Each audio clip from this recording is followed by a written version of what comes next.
G'day and welcome back. Nope, we're not at the snow. This is actually a beach made entirely of shells. Not a single grain of sand in sight. Even this building is made from blocks cut straight out of this incredible shell beach. After soaking it all in, we hit the road and make our way to our next camp, Monkey Mia, and we get seriously lucky with some very curious dolphins coming right up to say g'day. From there, we head south to check out the famous Nature's Window at Kalbarri, and we finish things off with a drive by the stunning Hutt Lagoon, better known as Pink Lake. What a ride. So we're just on our way to Monkey Mia via Denham. I think you've got to go through Denham. But we're going to stop into Shell Beach and check out the beach with all the shells on it. So apparently it's 10 metres deep, these shells, and there's no sand. So we see a lot of pictures of it. We're just going to go and check it out for ourselves. Yeah, I do love shells. She does.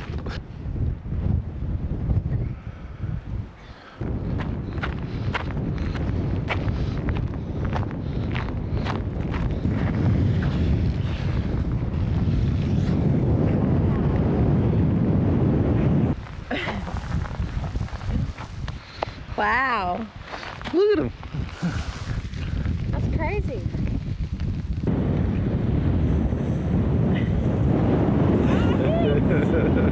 Not a single grain of sand. It's all shells.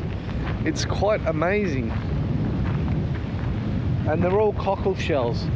Apparently because the water is so salty, it's the only thing that sort of lives in this area, and that's all that can survive. That's all that lives here. So it's just been washed up and just cockle shells as far as you can see, all the way down there, all the way over there.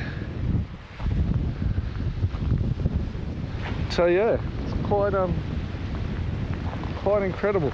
And they used to cut blocks out of the shells, like concrete blocks, because they're packed that tight, and that's what they used to build buildings with.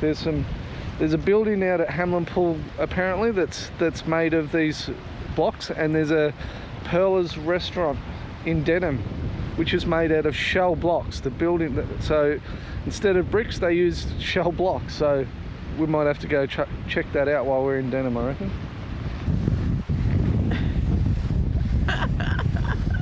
So obviously travelling around, you've got to deal with a lot of corrugations. Talking about corrugations, look at these. Made of shells. Shell corrugations are the worst.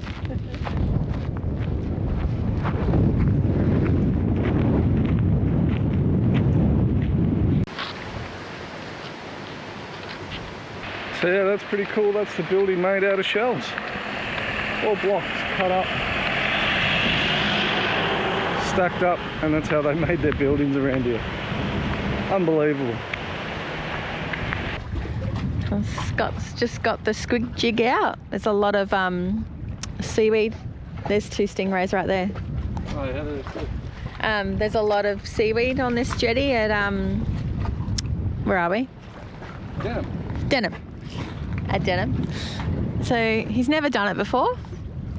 So we'll see.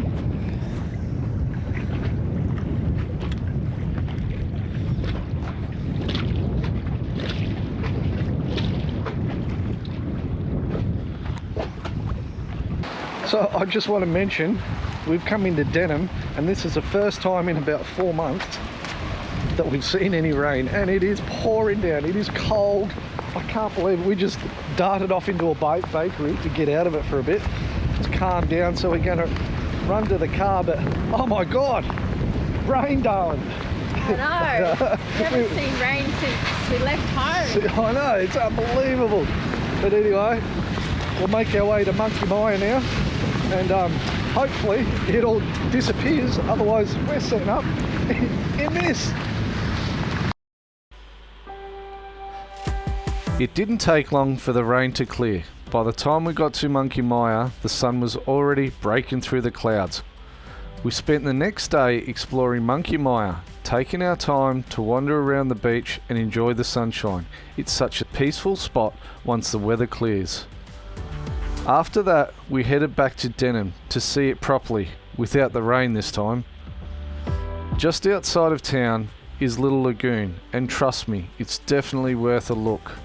I put the drone up and wow, the colours were incredible.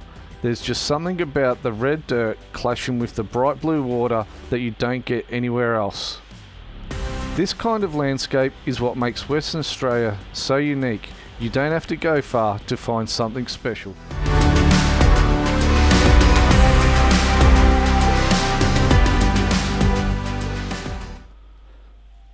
One of the big attractions here at Monkey Mire is the morning dolphin feed. It's a pretty cool setup and the rangers do a great job making sure the dolphins are treated with respect. But the real magic happened a little later.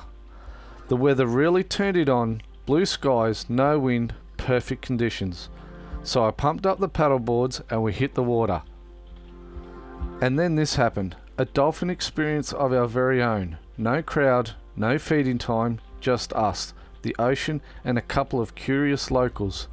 Moments like this are what make travelling like this so special. You never know when nature's going to give you something unforgettable. We just floated there for a while, soaking it all in, totally unreal.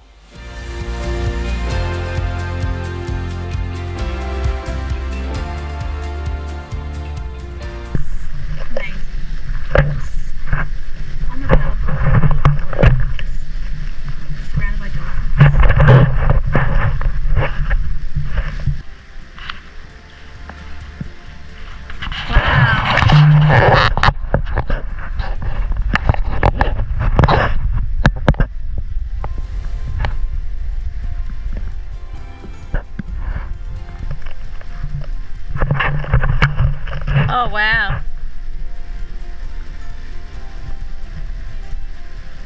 Coming straight under me.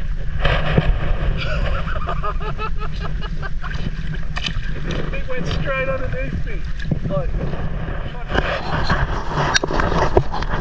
Oh my goodness. hello. Hello. Hello. Look at this. Oh my goodness. Oh, look at his fins being chomped.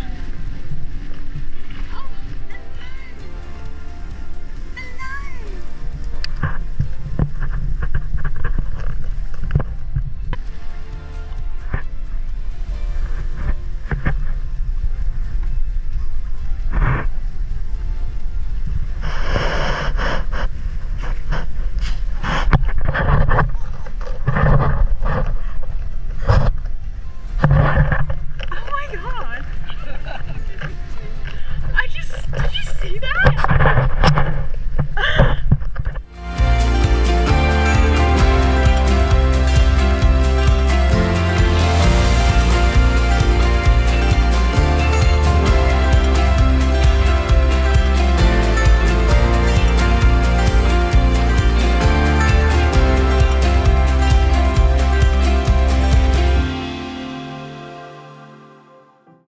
We've left Shark Bay and we're now an hour's north of Kalbarri at a place called Galena Bridge South.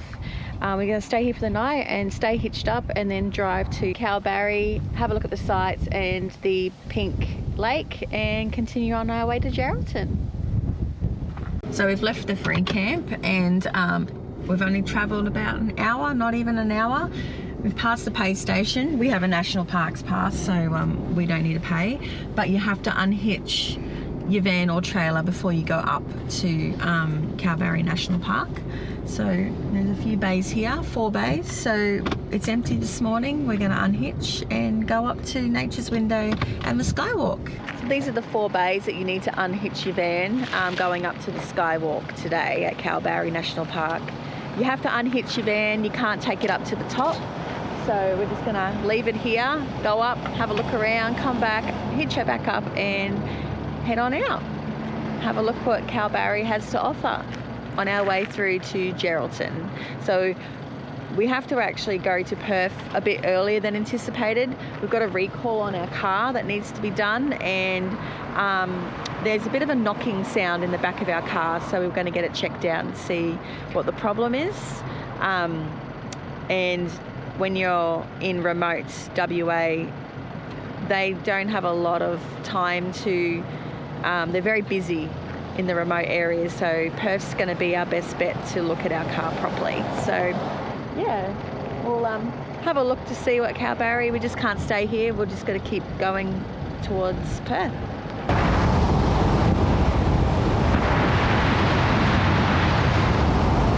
Heading into Kalbarri, the wildflowers are just like awesome. They've come to life, haven't they? Yeah.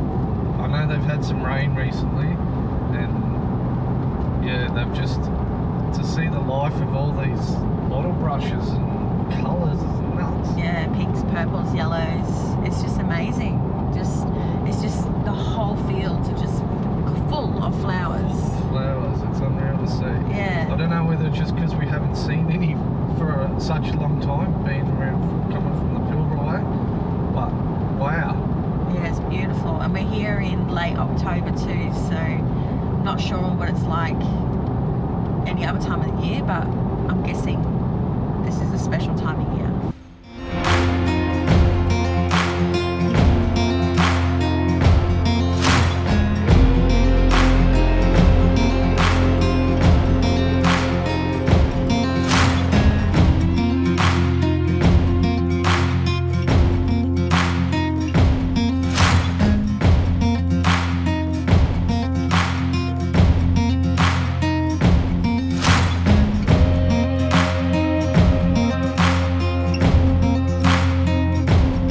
Beautiful here. It's amazing just to see what water can do with land. Like, it looks like all hard rock, and the river's just carved beautiful gullies and gorges, and yeah, it's just absolutely beautiful here, just to see what nature can do. This is the same river that we were actually camping at the free camp last night and this morning. I can't remember the name of the river, but yeah, it was just like an innocent looking river where we were camping, and further downstream about 100 kilometres, and look what it's done. It's amazing.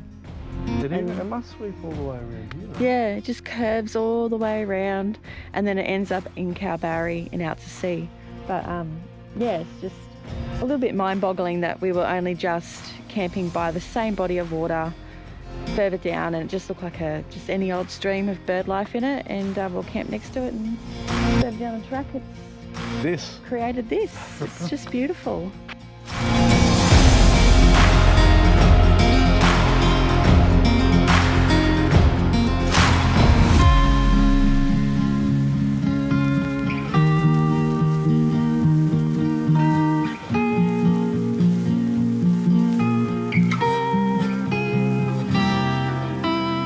Instagram versus reality.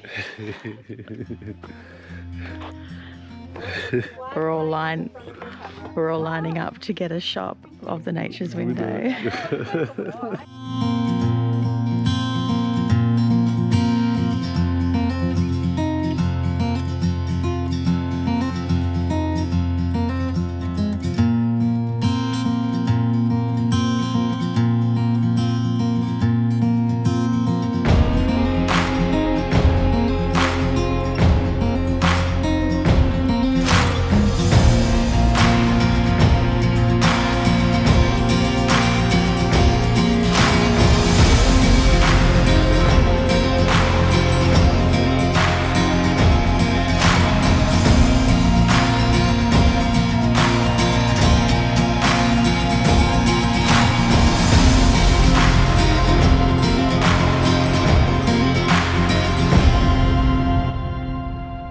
As Julie mentioned earlier, the car had been making some strange noises. Nothing major, just enough to get us wondering what was going on.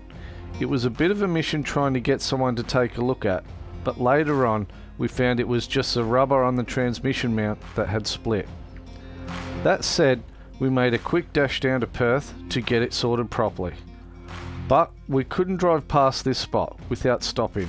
Hutt Lagoon, one of WA's stunning pink lakes. The colour is just unreal. Even if it was just a quick stop this time, it was totally worth it. Don't worry, we'll definitely be coming back this way to properly explore everything we missed. There's so much more to see up here.